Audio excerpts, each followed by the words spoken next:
Кыямат күнүндөгү кадам жылбай турган, эң биринчи кадам ордунан козголо элек кездеги боло турган сурактардын эң биринчиси эмне? Адам өмүрү. Ал өмүрүн кантип өткөрдү? Пайгамбарыбыз саллаллаху алейхи ва саллям айткандай, бул үммөт Пайгамбарыбыз алейхиссаламдын үммөтүнө берилген өмүр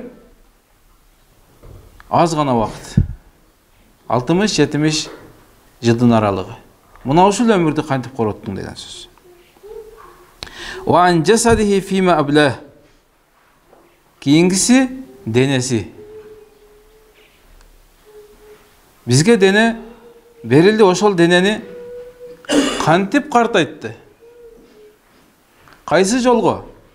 Дене дегенде дене мүчөлөрүбүз бар. Көз, кулак, бут, кол, бел.